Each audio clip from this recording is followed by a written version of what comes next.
নমস্কাৰ ভৰসা সাৰথীৰ এটা নতুন ভিডিঅ'লৈ আপোনাক স্বাগতম জনাইছোঁ।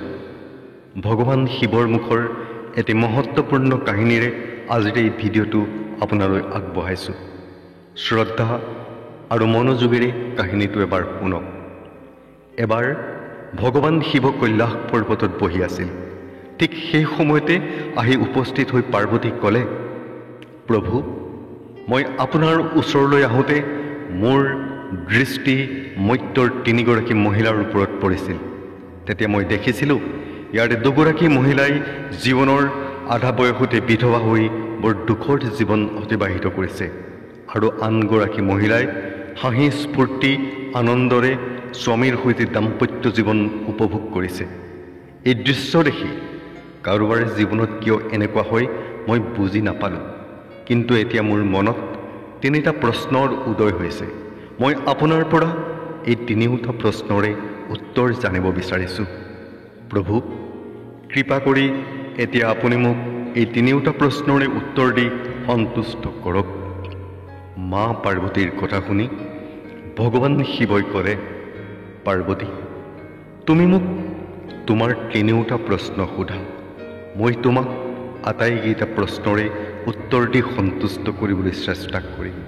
তেতিয়া মা পাৰ্বতীয়ে ক'লে, প্ৰভু, মোৰ প্ৰথম প্ৰশ্ন, কোনগৰাকী মহিলা সময়ৰ পূৰ্বে অকালতে বিধৱা হয়? মোৰ দ্বিতীয় প্ৰশ্ন, কোনগৰাকী মহিলাৰ জীৱনত কেতিয়াও সুখ নহয়? মোৰ তৃতীয় প্ৰশ্ন, সংসাৰত এনেকুৱা কি বস্তু আছে যি বস্তু স্বামীয়ে বিচাৰিলেও এগৰাকী পতিব্ৰতা পত্নীয়ে নিজৰ স্বামীক কেতিয়াও নিদিয়ে? মা পাৰ্বতীৰ প্ৰশ্ন শুনি ভগৱান শিৱই ক'লে, পাৰ্বতী, তুমি যি তিনিগৰাকী মহিলাৰ কথা কৈছা, সেই তিনিগৰাকী স্ত্ৰীৰ ভিতৰত দুগৰাকীয়ে যথা সময়ৰ আগতে অকালতে বিধৱা হৈ দুখ কষ্টেৰে জীৱন অতিবাহিত কৰিছে। আনহাতে সেই একে ঠাইতে এগৰাকী মহিলাই সধৱা হৈ স্বামীৰ সৈতে সুখ আনন্দৰে দাম্পত্য জীৱন উপভোগ কৰিছে।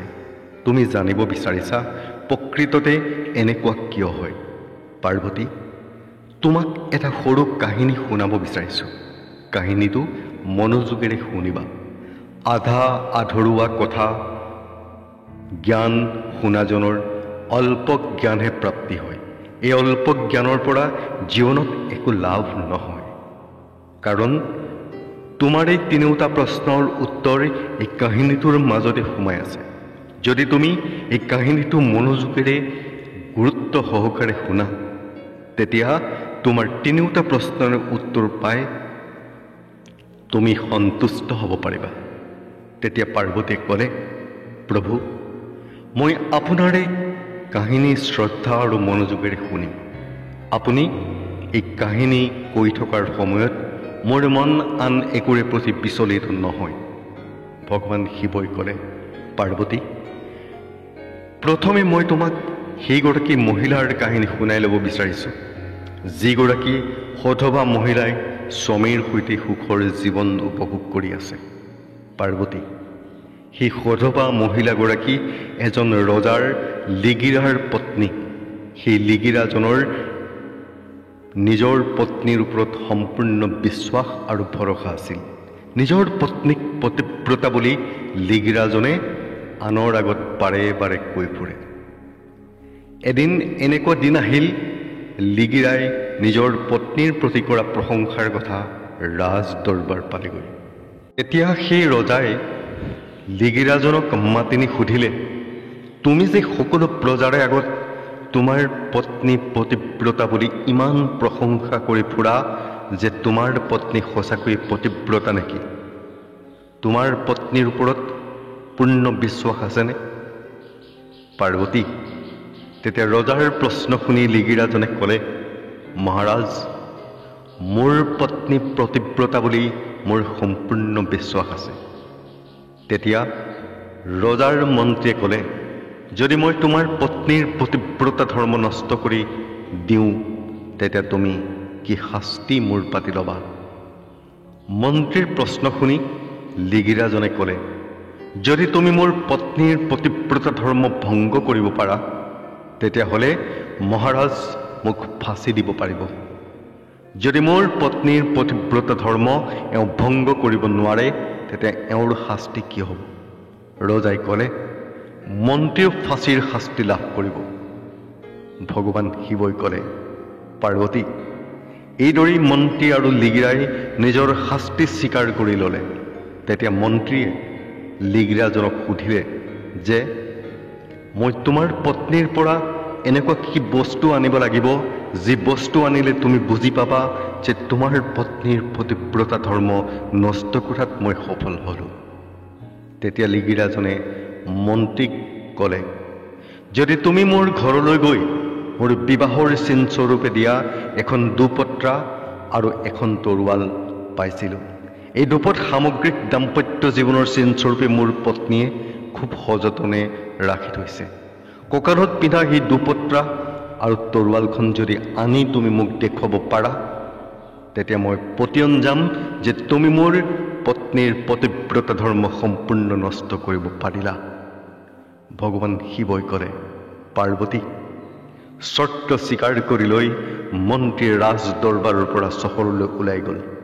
মন্ত্ৰীয়ে চহৰৰ এজন ধুৰন্ধৰ ব্যক্তিক লগ কৰিলে, যিজনে ধনৰ বিনিময়ত বিভিন্ন স্ত্ৰী পুৰুষৰ মাজত সম্পৰ্ক গঢ়ি দিয়ে। পেচাদাৰী ঘটকৰ কাম কৰা মন্ত্ৰীয়ে এইজন ঘটকক সকলো কথা বিৱৰি কৈ ৰজাৰ লিগিৰাৰ পত্নীৰ লগত মন্ত্ৰীৰ সম্পৰ্ক গঢ়ি দিবলৈ খাটনি কৰিলে। মন্ত্ৰীৰ কথা শুনি ঘটকে ক'লে, সেইগৰাকী পতিব্ৰতা স্ত্ৰীৰ লগত তুমি সম্পৰ্ক গঢ়াৰ কথা কল্পনাই নকৰিবা। সেই স্ত্ৰীয়ে তোমাৰ মুখো নাচায়। সেইগৰাকী স্ত্ৰী পতিব্ৰতা বুলি এই চহৰৰ সকলোৱে জানে। ঘটকৰ কথা শুনি মন্ত্ৰীয়ে আকৌ ক'লে, ঠিক আছে, মোৰ লগত সেই স্ত্ৰীৰ সম্পৰ্ক যদি কৰাই দিব নোৱাৰা তেতিয়াহ'লে আন এটা কাম কৰা। ৰজাৰ লিগিৰাৰ পত্নীৰ ঘৰলৈ গৈ কঁকালত পিন্ধা এখন দুপত্ৰা আৰু এখন তৰোৱাল আছে, এই দুটা বস্তু তুমি চুৰ কৰি মোক আনি দিয়া আৰু চাকৰৰ পত্নীৰ শৰীৰৰ নিম্নাংশত কিবা দাগ আছে নেকি চাই আহি মোক ক'বা। মই তোমাক মোটা ধনৰ টোপোলা দিম। ভগৱান শিৱই ক'লে, পাৰ্বতী, সেই ঘটকে মন্ত্ৰীৰ কথামতে দায়িত্ব লৈ ৰজাৰ লিগিৰাৰ ঘৰলৈ গ'ল। লিগিৰাৰ পত্নী ঘৰত অকলে থকাৰ সুযোগ লৈ ঘটকে গৈ লিগিৰাৰ পত্নীক তেওঁৰ স্বামীৰ সম্পৰ্ক বুলি নিজকে পৰিচয় দি ক'লে, কেইবাবছৰো মই ইয়ালৈ আহিব পৰা নাই। আগতে আহি মই এইখন ঘৰতেই থাকোঁ। লিগিৰাৰ পত্নীয়ে শ্ৰদ্ধাৰে অতিথিক সেৱা শুশ্ৰূষা কৰি নিশাটো থাকিবলৈ দিলে।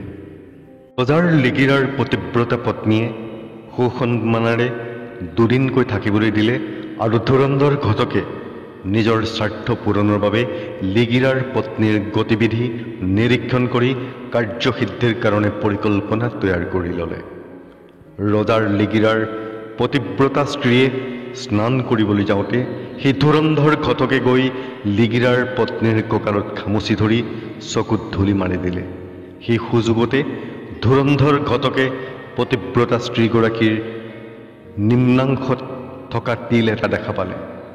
ৰজাৰ লিগিৰাৰ পত্নীয়ে বন্ধ চকু মেলিবৰ কাৰণে চকু ধুই থাকোঁতেই চৈতান ঘটকে ঘৰৰ ভিতৰলৈ আহি পেৰাত সাঁচি থোৱা দুপত্ৰা আৰু তৰোৱালখন চুৰ কৰি লৈ গ'ল। ভগৱান শিৱই ক'লে, পাৰ্বতী, এইবাৰ সেই ঘটকে দুপত্ৰা আৰু তৰোৱালখন মন্ত্ৰীক দিলেগৈ। মন্ত্ৰীয়ে সেই দুপত সামগ্ৰী লৈ ৰজাক ক'লে, মহাৰাজ, মই লিগিৰাৰ পত্নীৰ ঘৰত 2টা দিন থাকি এই 2টা সামগ্ৰী লৈ আহিছোঁ, চাওক। লিগিৰাৰ পত্নীয়ে দাম্পত্য জীৱনৰ চিনস্বৰূপে সাঁচি থোৱা দুপত্ৰা আৰু তৰোৱাল দেখি আৰু লিগিৰাৰ পত্নীৰ নিম্নাংশত থকা তিলটোৰ কথা শুনি পতিব্ৰতা ধৰ্ম নষ্ট হোৱা বুলি ৰজাৰ লিগিৰা পতিয়ন গ'ল। ভগৱান শিৱই ক'লে, পাৰ্বতী, ইয়াৰ পিছতো ৰজাই লিগিৰাক ফাঁচি দিবৰ বাবে 15 দিনৰ পিছতহে দিন ধাৰ্য কৰিলে। ৰজাই লিগিৰাক তেওঁৰ শেষ ইচ্ছা কি আছে সুধিলত লিগিৰাই ক'লে, মই মোৰ পত্নীক শেষবাৰৰ কাৰণে লগ পাব বিচাৰোঁ। তেতিয়া ৰজাই তেওঁৰ পত্নীক শেষবাৰ সাক্ষাৎ কৰিবলৈ আজ্ঞা প্ৰদান কৰিলে। ৰজাৰ অনুমতি লৈ লিগিৰা ঘৰলৈ গ'ল আৰু পত্নীক গৈ ক'লে, তুমি মোক বহুত বেয়াকৈ বিশ্বাসঘাত কৰিলা। তোমাক বিশ্বাস কৰি মই ৰজাৰ ৰাজদৰবাৰত তোমাৰ পতিব্ৰতা ধৰ্ম কোনেও ভংগ কৰিব নোৱাৰে বুলি মন্ত্ৰীৰ লগত চৰ্ত আৰোপ কৰিছিলোঁ। যদি মন্ত্ৰীয়ে মোৰ পত্নীৰ পতিব্ৰতা ধৰ্ম নষ্ট কৰিব পাৰে, তেতিয়াহ'লে মোক শাস্তি হিচাপে ফাঁচি দিবলৈ ৰজাৰ সন্মুখত কৈছিলোঁ। মোক বিশ্বাসঘাত কৰি তুমি ভাল কাম নকৰিলা। এতিয়া 15 দিনৰ পিছত মোৰ ফাঁচি হ'ব। ভগৱান শিৱই কৰে, পাৰ্বতী, সেই পতিব্ৰতা স্ত্ৰীয়ে নিজৰ স্বামীক সকলো সঁচা কথা খুলি ক'লে যদিও লিগিৰাই স্বামী বিশ্বাসঘাতক পত্নীৰ কোনো কথাকে বিশ্বাস নকৰিলে। পুনৰ লিগিৰা গৈ ৰাজ দৰবাৰ পালেগৈ আৰু লিগিৰাক বন্দীশালত বন্দী কৰি থলে। আনহাতে লিগিৰাৰ পত্নীয়ে পৰমাত্মাক বাৰে বাৰে স্বামীক ৰক্ষা কৰিবলৈ প্ৰাৰ্থনা কৰিলে। লিগিৰাৰ পতিব্ৰতা পত্নীয়ে নিজৰ ভেষ সলনি কৰি ৰাজ দৰবাৰত উপস্থিত হৈ ৰজাক নৃত্য দেখুৱাবলৈ আজ্ঞা বিচাৰিলে। বিনোদন মানসিকতাৰ ৰজায়ো ৰাজ দৰবাৰত এই সুন্দৰীৰ নৃত্যৰ আয়োজন কৰিবলৈ নিৰ্দেশ দিলে। ৰাজ দৰবাৰত ৰজা, মহামন্ত্ৰী, মন্ত্ৰীকে আদি কৰি সকলো ৰাজ বিষয়ববীয়াৰ সন্মুখত ৰজাৰ লিগিৰাৰ পতিব্ৰতা পত্নীয়ে মোহময়ী নৃত্যৰে সকলোকে মুগ্ধ কৰিলে। নৃত্যত মুগ্ধ হৈ ৰজাই সুন্দৰীক সুধিলে, তোমাক মই কি উপহাৰ দিব লাগিব? তুমি মোৰ পৰা যি উপহাৰ বিচাৰিবা তাকেই পাবা। তেতিয়া লিগিৰাৰ পতিব্ৰতা পত্নী ক'লে, মহাৰাজ, আপোনাৰ এই ৰাজ দৰবাৰৰ সভাৰ মজিয়াত মোৰ সামগ্ৰী চুৰ কৰা এজন চোৰ আছে। তেওঁ মোৰ বস্তু চুৰ কৰি আনি আজিলৈকে ঘূৰাই দিয়া নাই। সেই চোৰক আপুনি ফাঁচি দিয়ক। ৰজাই ক'লে, কোৱা সুন্দৰী, মোৰ সভাৰ মজিয়াত কোন চোৰ আছে যিয়ে তোমাৰ সামগ্ৰী চুৰ কৰি আনিলে? লিগিৰাৰ পত্নীয়ে ক'লে, মহাৰাজ, আপোনাৰ মন্ত্ৰীয়ে মোৰ সামগ্ৰী চুৰ কৰিছিল। লিগিৰাৰ পত্নীৰ কথা শুনাৰ লগে লগেই মন্ত্ৰীয়ে ক'লে, মহাৰাজ, মই শপত খাই কৈছোঁ, মই এই মহিলাৰ কোনো বস্তু চুৰ কৰা নাই। এইগৰাকী স্ত্ৰীক আজিলৈকে মই দেখাই নাছিলোঁ। আজিহে প্ৰথম এই স্ত্ৰীক দেখিছোঁ। গতিকে মই এইগৰাকী স্ত্ৰীৰ বস্তু কেনেকৈ চুৰ কৰিম? তেতিয়া সুন্দৰী স্ত্ৰীয়ে ক'লে, মহাৰাজ, আপোনাৰ মন্ত্ৰীক এইটো সোধক যে তেওঁ যদি মোক চিনিয়ে নাপায়, তেতিয়াহ'লে মোৰ দুপত্ৰা আৰু তৰোৱাল মন্ত্ৰীক কেনেকৈ আনিলে? মহাৰাজ, মই আপোনাৰ সেই লিগিৰাৰ পত্নী, যিজন নিৰ্দোষী ব্যক্তিক আপুনি ফাঁচি দিবলৈ দিন ধাৰ্য কৰি বন্দীশালত বন্দী কৰি ৰাখিছে। মহাৰাজ, আপোনাৰ মন্ত্ৰীয়ে মোৰ লগত কেনেকুৱা চল চতুৰালি কৰি মোৰ স্বামীক ফাঁচি দিয়াব বিচাৰিছে, সেয়া মই এই সভাত স্পষ্টতাৰে ক'ব বিচাৰিছোঁ। মহাৰাজ, আপোনাৰ চতুৰ মন্ত্ৰীয়ে এজন দুষ্ট ব্যক্তিক মোৰ ওচৰলৈ পঠাই মোৰ স্বামীৰ আত্মীয় বুলি চিনাকি দি স্বামী নথকাৰ সুযোগত মোৰ ঘৰত দুদিন থাকিছিল। আৰু মই স্নান কৰিবলৈ যাওঁতে সেইজন অসৎ ব্যক্তিয়ে মোৰ চকুত ধূলি মাৰি মোৰ চকু বন্ধ হৈ পৰিলত মোৰ শৰীৰৰ নিম্নাংশৰ তিল চাই মই ঘৰলৈ অহাৰ পূৰ্বে পেৰাত সাঁচি থোৱা দুপত্তা আৰু তৰোৱাল চুৰ কৰি আনি মন্ত্ৰীক দিছিল। আৰু আপোনাৰ চতুৰ মন্ত্ৰীয়ে মোৰ লগত দুদিন থাকি এই সামগ্ৰী আনি আপোনাক দেখুৱাই মোৰ পতিব্ৰতা ধৰ্ম নষ্ট কৰা বুলি আপোনাক পতিয়ন্যায় মোৰ স্বামীক ফাঁচি দিয়াব বিচাৰিছে। লিগিৰাৰ পতিব্ৰতা পত্নীৰ কথা শুনি ৰজাই সেই দুষ্ট ঘটকক মাতি আনি সুধিলত অসৎ ঘটকে সকলো কথা সবিস্তাৰে ৰজাক বৰ্ণনা কৰিলে। লগে লগেই ৰজাই লিগিৰাক বন্দীশালৰ পৰা উলিয়াই মন্ত্ৰীক ফাঁচি দিবলৈ নিৰ্দেশ দিলে। ভগৱান শিৱই পাৰ্বতীক ক'লে, পাৰ্বতী, এইদৰেই লিগিৰাৰ পতিব্ৰতা পত্নীয়ে শেষত ৰজাক ক'লে, মহাৰাজ, মই মোৰ স্বামীক বহুত ভাল পাওঁ, শ্ৰদ্ধা কৰোঁ। মই এগৰাকী চৰিত্ৰৱান নাৰী। মই আজিলৈকে কেতিয়াও কোনো স্থানতে কোনো পৰিস্থিতিতে মোৰ স্বামীৰ নাম মোৰ নিজৰ মুখেৰে উচ্চাৰণ কৰি পোৱা নাই। ভগৱান শিৱই আকৌ ক'লে, পাৰ্বতী, মোৰ কাহিনী সম্পূৰ্ণ হ'ল। এতিয়া তুমি তোমাৰ তিনিওটা প্ৰশ্নৰে উত্তৰ শুনা। তোমাৰ প্ৰথম প্ৰশ্ন আছিল, কোনগৰাকী স্ত্ৰীয়ে অকালতে বৈধব্য জীৱন যাপন কৰিবলগীয়া হয়? পাৰ্বতী, যিগৰাকী স্ত্ৰীয়ে নিজৰে স্বামীৰ নাম উচ্চাৰণ কৰে সেই নাৰী সময়ৰ পূৰ্বে বিধৱা হয়। কাৰণ পত্নীয়ে স্বামীৰ নাম ক'লেই নিজৰ স্বামীৰ আয়ুস কমে আৰু সময়ৰ পূৰ্বে স্বামীৰ মৃত্যু হয়। নিজৰ স্বামীৰ নাম কোৱা মহিলা সময়ৰ পূৰ্বে দুখী বৈধব্য জীৱন যাপন কৰিবলগীয়া হয়। পাৰ্বতী, তুমি যি তিনিগৰাকী মহিলা দেখিছিলা তাৰ এগৰাকী ৰজাৰ লিগিৰাৰ পত্নী, যিগৰাকীয়ে নিজৰ পতিব্ৰতা ধৰ্ম সৎভাৱে পালন কৰি আহিছে। আনহাতে আন দুগৰাকী মহিলাই দুখী বৈধব্য জীৱন যাপন কৰি আছে। সেই দুগৰাকীয়ে নিজৰ স্বামীৰ নাম লৈ স্বামীক মাতিছিল, যি কাৰণে তেওঁলোকৰ স্বামীৰ আয়ুস কমিছিল আৰু অকালতে স্বামীৰ মৃত্যু হৈছিল। এই কাৰণেই কোনো বিবাহিতা স্ত্ৰীয়ে নিজৰ স্বামীৰ নাম পত্নীয়ে নিজৰ মুখেৰে উচ্চাৰণ কৰিব নালাগে। পাৰ্বতী, তোমাৰ দ্বিতীয় প্ৰশ্ন হ'ল, কোনগৰাকী স্ত্ৰীৰ জীৱনত কেতিয়াও সুখ শান্তি নহয়?